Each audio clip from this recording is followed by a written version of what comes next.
राधे राधे, जय श्री कृष्णा। आज मैं आपको देवी भागवत का एक प्रसंग सुनाने जा रही हूँ। इस प्रसंग में नारद मुनि का स्त्री रूप में अनेक पुत्र और पौत्रों को जन्म देने की कथा का वर्णन आएगा।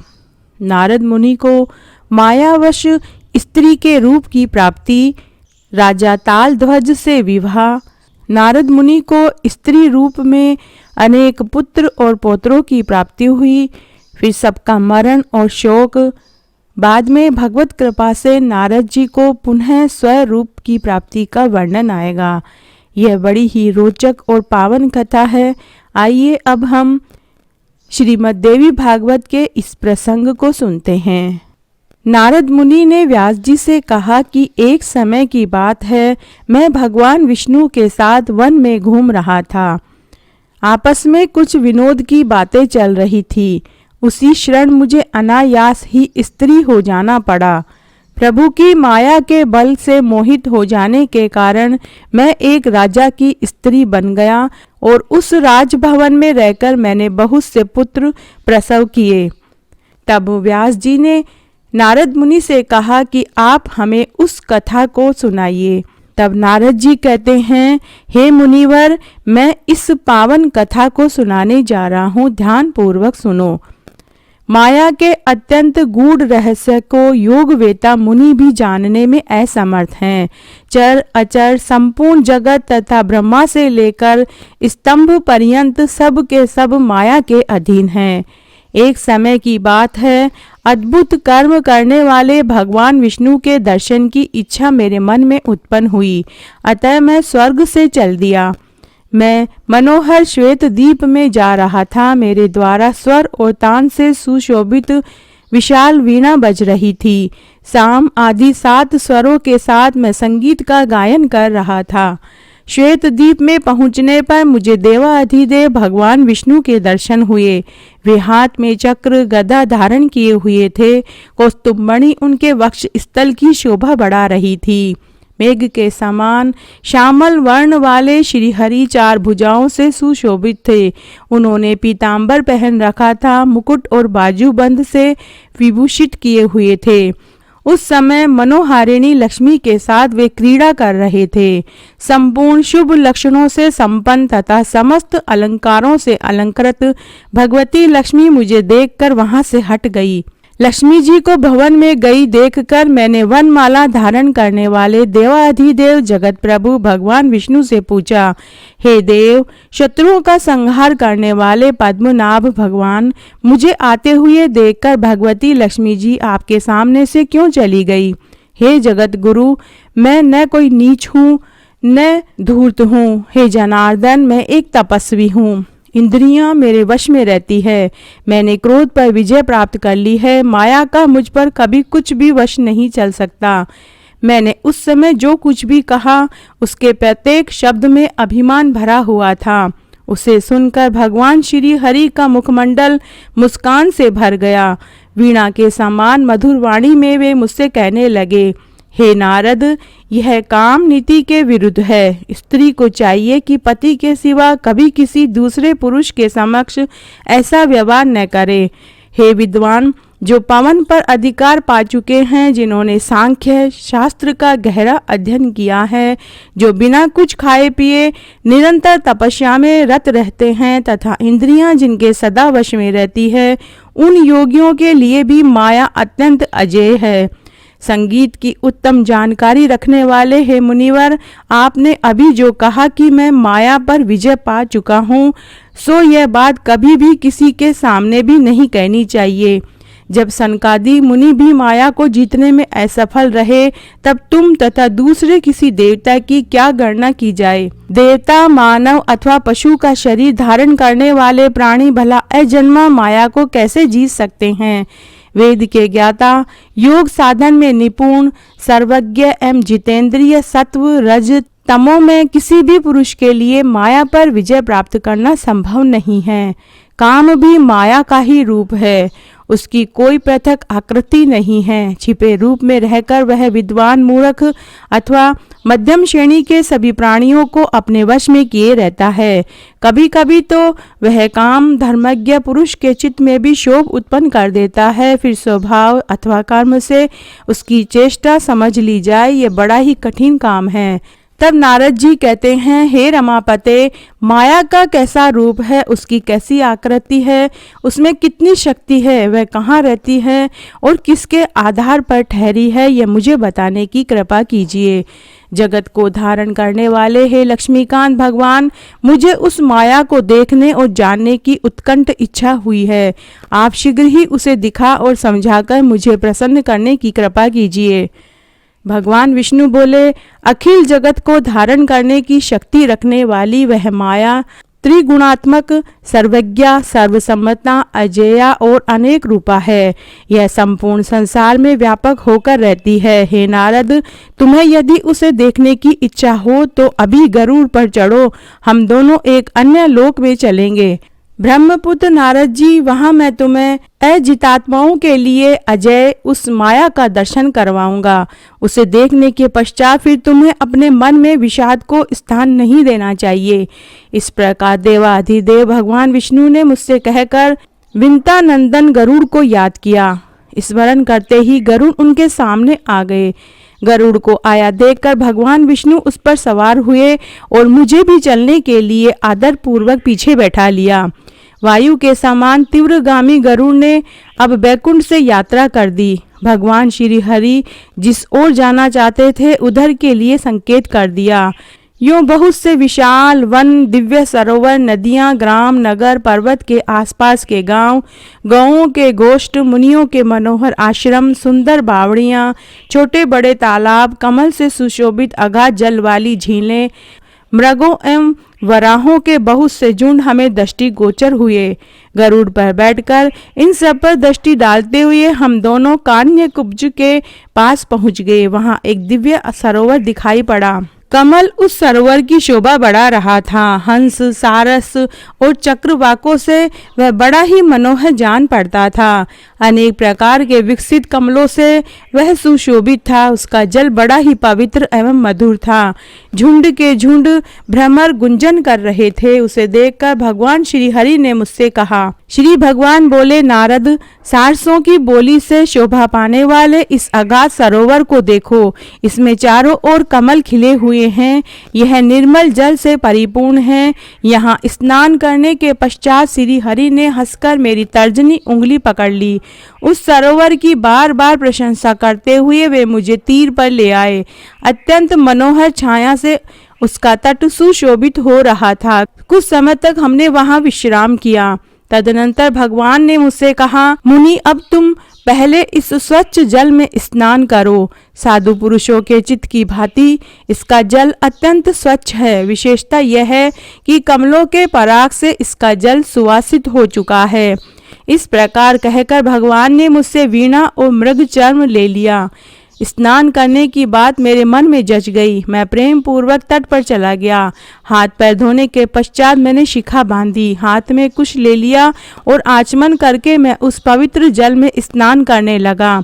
भगवान श्री हरि सामने विराजमान थे। उस मनोहर जल में मैंने जो ही डुबकी लगाई कि मेरी पुरुष आकृति विलुप्त हो गई और मैं एक सुंदर रमणी के रूप में परिणित हो गया। उसी क्षण भगवान मेरी वीणा और पवित्र मृगचम लेकर आकाश मार्ग से अपने धाम पर चले गए। तदनंतर सुंदर आभूषणों से भूषित होकर मैं स्त्री के रूप में समय व्यतीत करने लगा। उसी क्षण से पूर्व शरीर की स्मृति भी मेरे मन से जाती रही। जगत प्रभु भगवान विष्णु की भी मुझे याद नहीं रही। मन में अपार अज्ञान छा गया। अत्यंत लुभावने स्त्री वेश को पाकर मैं उस सरोवर से बाहर निकला था। कमल से भरे पूरे शुद्ध जल वाले उस सरोवर की ओर मेरी आंखें चक्कर काटने लगी। नारी के वेश में परिणित होकर मैं विचार कर रहा था। इतने में ही राजा तालध्वज अकस्मात मेरे सामने आ गए। उनके साथ बहुत से हाथी, घोड़े और रथ थे। वे रथ पर बैठे हुए थे। उनकी युवा अवस्था थी। वे भूषण पहने हुए थे। जान पड़ता था मानो कामदेव ही शरीर धारण करके उपस्थित हो गए हों। मैं अलौकिक आभूषणों से अलंकृत था। सुंदर स्त्री की मेरी आकृति थी। चंद्रमा के समान मेरा मुखमंडल था। मुझे देखकर राजा तालध्वज के आश्चर्य की सीमा न रही। उन्होंने मुझसे पूछा, कल्याणी तुम कौन हो? कौन देवता तुम्हारे पिता हैं? हे कांते, मानव, गंधर्व अथवा उर्ग, किसे तुम्हारे पिता होने का सौभाग्य प्राप्त हुआ है? रूप और यौवन से शोभा पाने वाली तुम अबला क्यों अकेली भटक रही हो?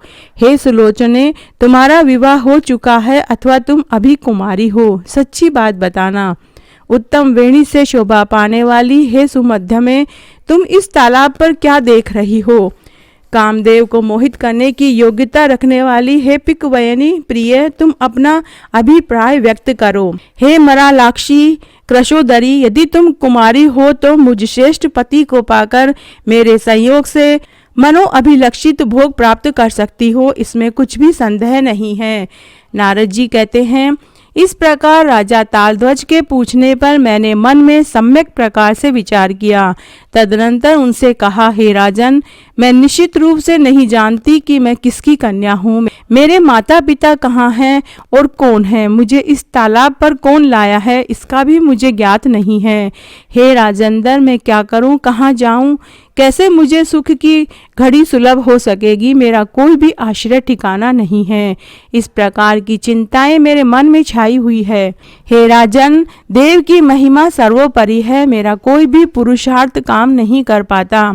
हे भूपाल, आप धर्मज्ञ पुरुष हैं, जो इच्छा हो कर सकते हैं। मैं आपके अधीन हूँ, दूसरा कोई भी मेरा रक्षक नहीं है। मेरे न पिता है, न माता है, न बंधु बांधव है और न कोई मेरा रहने का स्थान है। सारी बातें कहने के पश्चात एक बार उन्होंने मेरे विशाल नेत्रों पर दृष्टि फैलाई। फिर अपने सेवकों से यह वचन कहा, तुम लोग एक उत्तम पालकी ले आओ। उसे ढोने वाले निपुण कहार होने चाहिए। वह पालकी रेशमी ओहार से ढकी हुई हो, कारण उस पर यह सुंदर स्त्री सवार होएगी। उसमें कोमल बिस्तर लगे होने चाहिए। मोतियों की झालर से वह सजाई हुई हो, सोने की बनी हो और चौकोर शिविका खूब लंबी चौड़ी होनी चाहिए। राजा तालध्वज की बात सुनकर शीघ्रगामी सेवकों ने ओहार युक्त दिव्य पालकी मेरे लिए तुरंत लाकर उपस्थित कर दी।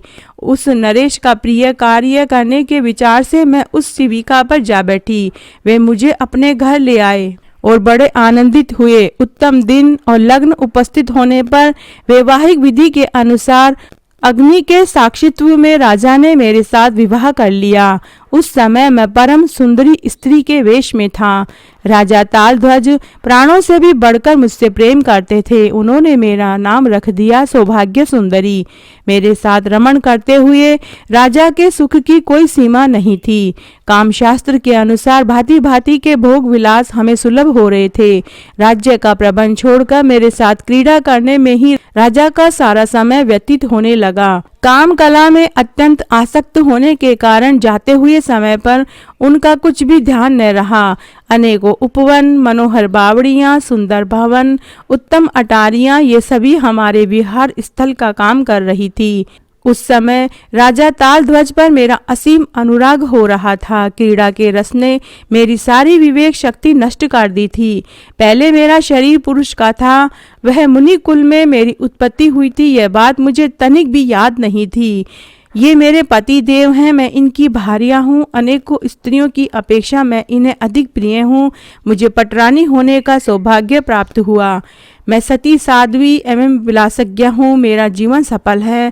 प्रेम में आबद्ध होकर इस प्रकार के विचार रात दिन आने लगे। उन नरेश के अधीन होकर क्रीड़ा में आसक्त हो सुख का अनुभव करना ही मेरा स्वभाव बन गया था। राजा तालध्वज के पास रहते समय मन में प्रबल आसक्ति आ जाने के कारण ब्रह्म संबंधी सनातन ज्ञान, विज्ञान एवं धर्म का रहस्य मुझे बिल्कुल याद नहीं रहा। इस प्रकार क्रीड़ा में आसक्त हुए मेरे 12 वर्ष एक क्षण के समान बीत गए। मेरे गर्भवती होने पर राजा तालध्वज को बड़ी प्रसन्नता हुई। उन्होंने विधि पूर्वक गर्भ संस्कार कराया। गर्भ के समय मेरी किसी चीज पर इच्छा है, इस विषय में प्रेम पूर्वक राजा बार बार मुझसे पूछा करते थे, किंतु लज्जा के कारण मैं कुछ नहीं कह सकता था। 10 महीने पूरे होने पर मुझे पुत्र हुआ। उस समय ग्रह, नक्षत्र, लग्न और तारा सभी श्रेष्ठ थे। राजभवन में बड़े समारोह के साथ पुत्र उत्सव मनाया गया। पुत्र जन्म से राजा के मन में असीम प्रसन्नता उत्पन्न हुई। सूतक समाप्त हो जाने पर जब राजा ने पुत्र का मुख देखा तब उनके हर्ष की सीमा नहीं रही। परम तपस्वी व्यास जी, यूं मैं राजा तालध्वज की प्रिय पत्नी बन चुका। 2 वर्ष के बाद मुझे पुनः गर्भ रह गया। समयानुसार सर्व लक्षण संपन्न दूसरे पुत्र की मुझसे उत्पत्ति हुई। ब्राह्मणों की आज्ञा से राजा ने बड़े पुत्र का नाम वीर वर्मा और छोटे का नाम सुधनवा रखा। इस प्रकार राजा के संपर्क में रहकर मैंने 12 पुत्र उत्पन्न किए। उस समय मोहवश उन बच्चों के लालन पालन में ही प्रेम पूर्वक मेरा समय व्यतीत होने लगा। समय समय पर मुझसे पुनः 8 सुंदर पुत्रों की भी उत्पत्ति हुई। फिर तो सुख का साधन भूत मेरा गृहस्थ जीवन सांगोपांग पूरा हो गया। राजा ने समय अनुसार उचित रूप में लड़कों के विवाह कर दिए। घर में बहुएं आ गई। पुत्रों और बहुओं को मिलाकर एक महान परिवार बन गया। फिर लड़कों के भी लड़के हुए। खेलने कूदने एवं नाना प्रकार के भोग भोगने में मेरा समय व्यतीत होने लगा। निरंतर मेरे मोह की वृद्धि हो रही थी। कभी सुख और संपत्ति सामने आती तो कभी लड़के बीमार पड़ जाते तो उन्हें कष्ट भोगना पड़ता, तो मेरे मन में अत्यंत अशांति फैल जाती थी। कभी कभी पुत्रों और बहुओं में परस्पर अत्यंत दारुण कलह मच जाता था, जिससे मैं दुखी हो उठता। संकल्प से उत्पन्न हुई सुख एवं दुखमयी चिंता बिल्कुल व्यर्थ और दुष्परिणामी है, फिर भी मैं उसमें उलझा रहता था। पूर्व समय की उत्तम जानकारी, शास्त्र ज्ञान कुछ भी नहीं रहा। स्त्री बनकर घरेलू कार्यों में सर्वदा व्यस्त रहता था। मोह बढ़ने वाले अहंकार की मन में सीमा नहीं रही। सोचता था ये मेरे पराक्रमी पुत्र हैं और ये कुलीन घर से उत्पन्न होने वाली मेरी बहुएं हैं। मेरे ये लड़के बढ़िया वस्त्र पहनकर घर पर खेल कूद रहे हैं। अहो, जगत में जितनी स्त्रियां हैं उन सब में मैं अवश्य ही भाग्यशाली हूँ। मैं नारद हूँ। भगवान की माया ने मेरी बुद्धि हर ली है। इस प्रकार का विचार मेरे मन में कभी उठता ही नहीं था। हे व्यास जी, माया से मोहित होने के कारण मुझे यही धारणा बनी रहती थी कि मैं उत्तम आचरण वाली एक पतिव्रता रानी हूँ। मेरे बहुत से पुत्र हैं और इस जगत में मेरा जीवन धन्य है। हे मानद, इसके बाद दूर देशवासी कोई एक प्रसिद्ध नरेश मेरे स्वामी के साथ शत्रुता ठानकर नगर पर चढ़ाया। उसने हाथियों और रथों के द्वारा अपनी सेना सजा ली थी। वह मन में युद्ध करने की बात सोच रहा था। अपनी सेना से उसने मेरा नगर घेर लिया। तब मेरे लड़के पोते भी नगर से बाहर निकल पड़े। अब उस शत्रु नरेश से भयंकर संग्राम छिड़ गया। विकराल काल के प्रभाव से मेरे सभी पुत्र संग्राम में शत्रु के द्वारा मार दिए गए। राजा हतोत्साहित होकर युद्ध स्थल से घर लौट आए। मैंने सुना अत्यंत भयावह संग्राम में मेरे सब लड़के और पोते मर गए। शत्रु राजा बड़ा बलवान था। पुत्रों और पोतरों को मारकर वह निकल गया। अब मेरी आंखों से आंसुओं की धारा गिरने लगी। मैं युद्ध भूमि में पहुंचा। जमीन पर पड़े हुए पुत्रों और पोतरों को देखकर मेरे दुख की सीमा न रही। आयुष्मान शोक रूपी सागर में डूबकर मैं जोर जोर से रोने लगा। हाय मेरे पुत्रों, तुम कहाँ चले गए? इस दुष्ट नरेश ने तेरी निर्मम हत्या कर डाली। हाय देव अत्यंत दुर्दांत हैं, उसे कोई भी टाल नहीं सकता। मैं इस प्रकार विलाप कर रहा था। इतने में ही भगवान विष्णु एक बूढ़े ब्राह्मण का रूप धारण करके वहां पधारे। देखने में वे बड़े मनोहर जान पड़ते थे। वेदज्ञ उन प्रभु का विग्रह सुंदर वस्त्र से सुशोभित था। उन्होंने सब मेरे सामने आने की कृपा की। मैं अत्यंत कातर होकर रो रहा था। वे मुझसे कहने लगे, ब्राह्मण रूपी भगवान ने कहा, कोयल के समान मधुर बोलने वाली सुंदरी, तुम क्यों रो रही हो? एकमात्र भ्रम है। पति पुत्रादि युक्त ग्रह में मोहवश ऐसी स्थिति आ जाती है। तुम अपने परम आत्म स्वरूप के ऊपर तो विचार करो। सोचो, कौन तुम हो? ये किसके पुत्र हैं और ये है कौन? हे सुलोचने, उठो और रोना धोना छोड़कर स्वस्थ हो जाओ। हे कामिनी, मर्यादा की रक्षा के लिए स्नान करके परलोकवासी पुत्रों को तिलांजलि देनी चाहिए। धर्मशास्त्र का निर्णय है कि मृत बांधुओं के निर्मित सर्वदा तीर्थ में स्नान करके तर्पण करें। यह कार्य घर पर कभी नहीं किया जा सकता। नारद जी कहते हैं, वृद्ध ब्राह्मण के रूप में पधारे हुए भगवान विष्णु ने यूं कहकर मुझे समझाया। तब मैं राजा को साथ लेकर चल पड़ा। बहुत से बांधव भी हमारे साथ हो गए। विप्र वेशधारी भूत भावन भगवान आगे आगे चले। तत्पश्चात मैं तुरंत पवन पावन तीर्थ के लिए चल पड़ा। द्विज रूपी भगवान विष्णु कृपा पूर्वक मुझे पुण्यतीर्थ में ले आए। वहां एक पवित्र सरोवर था। भगवान श्री हरि ने मुझसे कहा, हे गजगामिनी, कार्य करने का समय उपस्थित है। तुम इस पवित्र तीर्थ में स्नान करके पुत्र संबंधी निरर्थक शोक से रहित हो जाओ। जन्म जन्मांतर में तुम्हारे करोड़ों पुत्र, पिता, पति, भ्राता, जामाता मर चुके हैं। उनमें तुम किसका शोक मनाती हो? यह सब मन का भ्रम है। स्वप्न की तुलना करने वाला यह व्यर्थ चिंतन प्राणियों के लिए केवल कष्ट ही देने वाला है। तब नारद जी कहते हैं, भगवान विष्णु के मुख से निकली हुई इस बात को सुनकर उनकी प्रेरणा के अनुसार मैं पुरुष संज्ञक तीर्थ में स्नान करने के लिए प्रविष्ट हुआ। उस तीर्थ में डुबकी लगाते ही मेरी आकृति तुरंत पुरुष आकार में बन गई। भगवान विष्णु वीणा लेकर तट पर विराजमान थे। हे द्विजवर, स्नान करने के पश्चात मुझे कमल लोचन भगवान विष्णु के साक्षात दर्शन हुए। फिर तो मेरे मन की विस्मृति दूर हो गई। सोचने लगा, भगवान के साथ मैं नारद यहाँ उपस्थित हूँ। माया के प्रभाव से स्त्री जैसी मेरी आकृति हो गई थी। मैं इस प्रकार की बातें सोच ही रहा था कि भगवान श्री हरि ने मुझसे कहा कि नारद यहाँ आओ। जल में खड़े होकर क्या कर रहे हो? मैंने सोचा, मैं अभी अत्यंत दारुण स्त्री के वेश में था, फिर कैसे पुरुष हो गया? मेरे आश्चर्य की सीमा न रही। इस तरह आज मैंने आपको यह प्रसंग सुनाया कि किस प्रकार नारद जी ने कहा था कि मुझे कोई मोह और माया भी नहीं घेर सकती, मैंने उस पर विजय पा ली है। इस शब्द को जब उन्होंने अभिमान के रूप में कहा तो भगवान विष्णु ने पूरी यह माया उनके लिए रची। तो यह प्रसंग मैंने आज आपको सुनाया। आशा करती हूँ भगवान विष्णु के द्वारा रची गई ये पूरी माया नारद जी ने देखी और हमने भी सुनी और समझी। आशा करती हूँ यह प्रसंग आपको जरूर पसंद आएगा। इस प्रसंग को सुनने वाला मनुष्य संसार में भाग्यशाली कहा जाता है। अगर आपको यह कथा अच्छी लगे तो कमेंट बॉक्स में जय हो विष्णु भगवान की, जय हो कल्याणी नारायणी माँ दुर्गा भवानी की जरूर लिखें। धन्यवाद।